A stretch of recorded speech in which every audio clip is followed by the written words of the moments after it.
You ever notice how a workday kicks off like the opening scene of a sitcom that never bothered to hire good writers? Same predictable setup every single morning. The alarm goes off like some desperate sound engineer leaning on the laugh button, and there you are, dragging yourself out of bed like a character who's been stuck in the same episode for 10 seasons. You already know the plot before you even brush your teeth. Nothing new is coming. It's the same coffee, the same commute, the same silent arguments with the steering wheel because the traffic light refuses to change. It's like rerun season, only nobody warned you it would last your entire adult life. And you know what's worse. You've seen this episode before, you've memorized the script, and you still can't skip it. The boss is going to say the same lines. The elevator is going to smell like a combination of wet socks and leftover tuna. The coworker who thinks they're a motivational speaker is going to greet you with the same forced cheerfulness, like a character who doesn't know they were supposed to be written out 3 seasons ago. Even the coffee machine gets its cue right on time, making those choking sounds like it's trying to cough up a punchline, and you're the audience, except nobody bothered to hire a laugh track to make it feel worth watching. Think about it. A real sitcom tries to surprise you. Maybe someone spills soup on the boss, or the weird neighbor barges in with a chicken. At work, the surprises are more like, guess what, the printer's jammed again, or the system's down but keep pretending you're busy. These are not plot twists, they're just budget cuts in the writing room. The writers of this show are cheap. They keep recycling the same material. Monday is always the pilot, Tuesday is the filler episode, Wednesday is the one where the characters look tired, Thursday is the one where everyone starts fantasizing about quitting, and Friday is the so-called season finale, except it's never final because the show got renewed without your consent. And don't you love how every morning has the same dramatic build-up that leads to absolutely nothing? You rush to catch the bus, spill coffee on your shirt, wrestle with the door that sticks every time, and when you finally sit at your desk, ta-da! You just sit there staring at a glowing screen like a background extra waiting for a cue.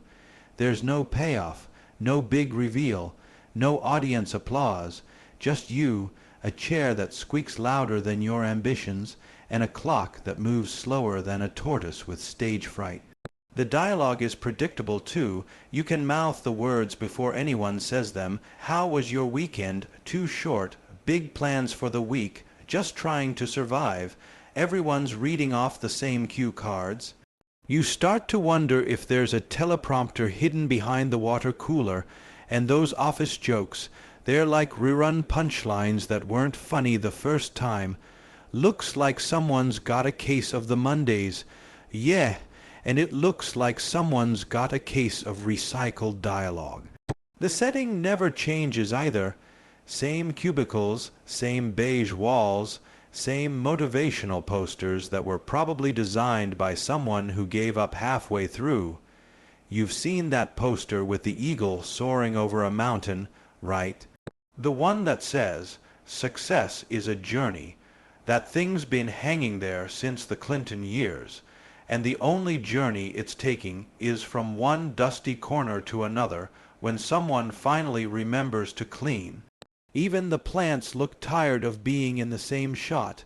They lean toward the window like actors trying to escape a bad contract, and the props are classic.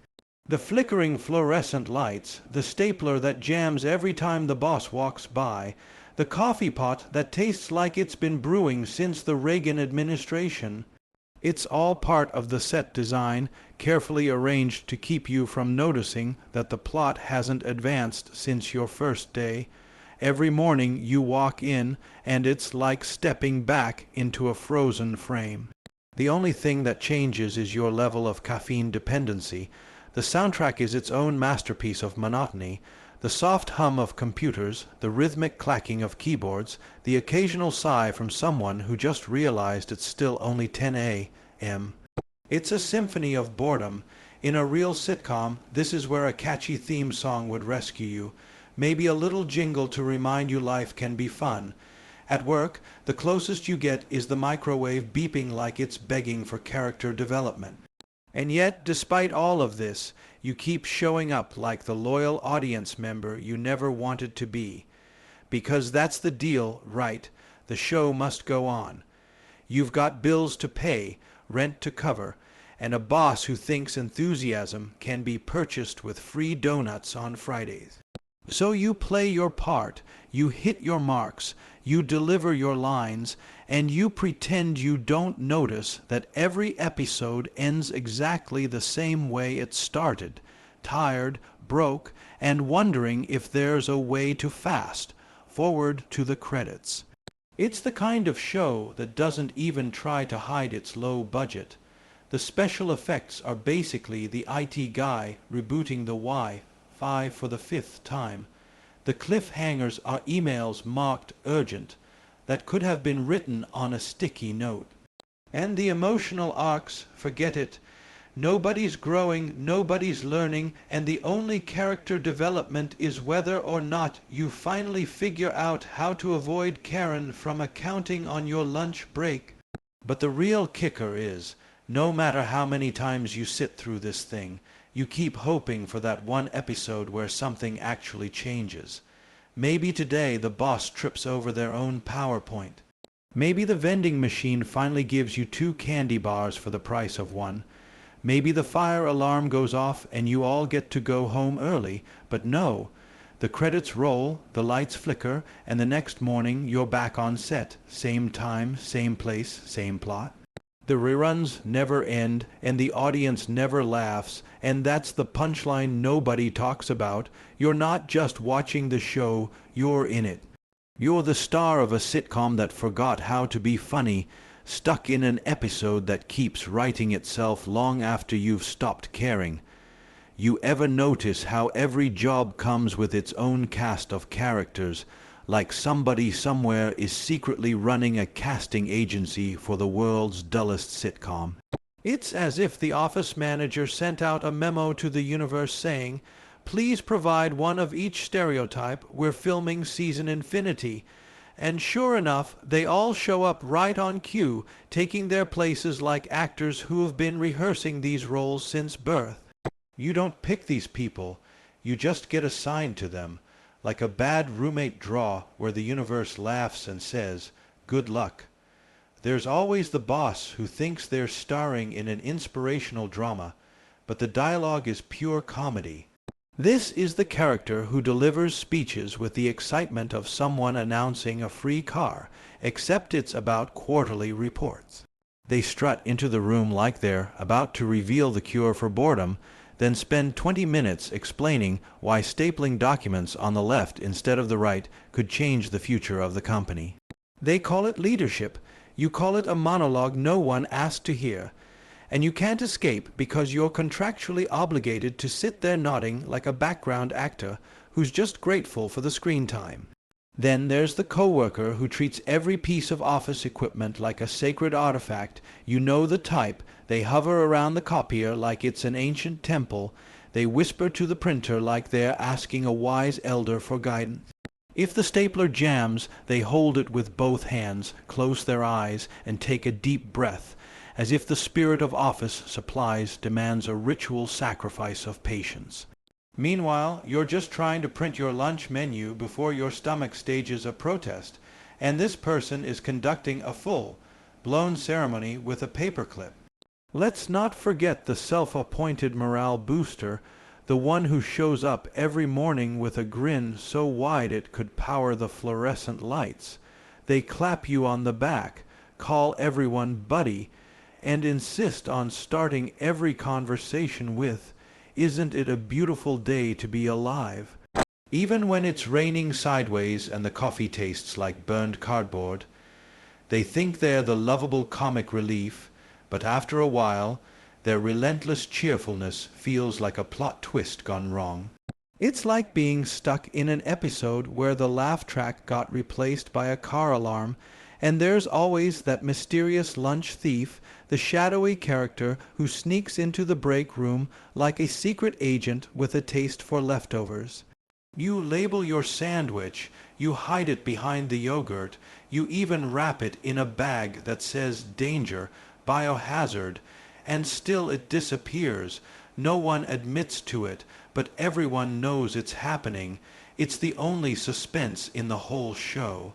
Forget corporate strategy. This is the real cliffhanger. Will your pasta survive until noon, or will it vanish into the black hole of office mystery cuisine? Of course, no workplace sitcom would be complete without the oversharer, the person who treats every casual "how's it going?" as an invitation to unpack their entire life story. You ask how their weekend was, and 20 minutes later you know the name of their childhood pet, the color of their neighbor's garage door, and the emotional arc of a vacation they took in 1996. They don't pause for breath, and you're too polite to escape, so you stand there nodding like a bobblehead while silently calculating how many emails are piling up in your inbox. Then you've got the self-proclaimed tech genius, the one who acts like rebooting the Wi-Fi is equivalent to splitting the atom. They hover behind your chair, breathing dramatically, clicking the mouse with exaggerated flair, as if each tap is a stroke of brilliance. When the screen finally responds, they grin like they've just rescued the world from certain doom. Meanwhile, you know it was just the computer doing what computers do when they're tired of being ignored. Don't forget the time traveler, the coworker who lives in a completely different time zone despite sitting 3 feet away from you. They stroll in 20 minutes late, coffee in hand, like they're making a grand entrance on a talk show. They miss every deadline but somehow still manage to leave early with a cheerful wave while you're stuck trying to finish a report that nobody will ever actually read. They're the kind of character who makes you wonder if the laws of physics work differently in their cubicle. And somewhere in this ensemble, there's always the quiet one, the character who barely speaks but somehow knows everything. They sit there typing silently, eyes fixed on the screen, but you just know they've cracked the entire plot of the show. They're the ones who will eventually write the tell-all memoir that exposes the lunch thief, the copier whisperer, and the motivational boss speeches in one glorious chapter. Until then, they remain a mystery, the unsolved subplot that keeps the audience guessing. The best part is how these characters interact, like a live-action version of a script nobody bothered to edit. The boss gives a motivational speech, the copier devotee interrupts with a printer emergency, the morale booster claps loudly, the lunch thief slips out of the room, and the oversharer starts recounting a vacation story that nobody asked for. It's chaos disguised as productivity, a perfectly choreographed dance of absurdity that plays out every single day without fail, and just when you think you've met them all, a new character appears. Maybe it's the intern who treats every email like a personal essay, or the guy from accounting who speaks entirely in acronyms, or the temp who somehow manages to spill coffee on something important every single day. They're not there to help the plot. They're there to keep you from realizing the show never ends. The strange thing is, after a while, you start to know their rhythms better than your own. You can predict the boss's pep talk down to the last fake inspirational quote. You know exactly when the copier whisperer will appear to scold someone for using the wrong paper tray. You can sense the morale booster approaching before they even round the corner, like an approaching storm of unwanted positivity. You can hear the lunch thief's footsteps in your soul. It's like living inside a sitcom where the reruns never stop and the punchlines keep repeating until they're just background noise. What makes it funny, if you can call it that, is how everyone plays their part with absolute sincerity. Nobody realizes they're a character. The boss really believes those speeches matter. The morale booster really thinks they're saving the day with high fives. The lunch thief probably thinks they're pulling off a daring heist. And you're the unwilling co-star, trapped in the middle of a plot that refuses to wrap up. You don't get to choose your castmates, but you sure get to watch them. Day after day, season after season, the same familiar faces appear at their marks, delivering their lines, hitting their cues, and keeping the show alive long past its expiration date. You might not laugh out loud, but you can't help noticing how perfectly ridiculous it all is. And the funniest part of all is realizing you're part of the cast too, whether you like it or not. Expand Key Point 2 into a 1,500 word segment, flowing naturally within the speech and maintaining alignment with the overall key points. Avoid any headings and ensure the tone is seamless and conversational. Conclude with only the necessary closing line for impact and don't mention George Carlin's name, and write it like George Carlin is giving speech in Key Point. In funny style, don't mention things after 2014. Don't give any violence text on any country.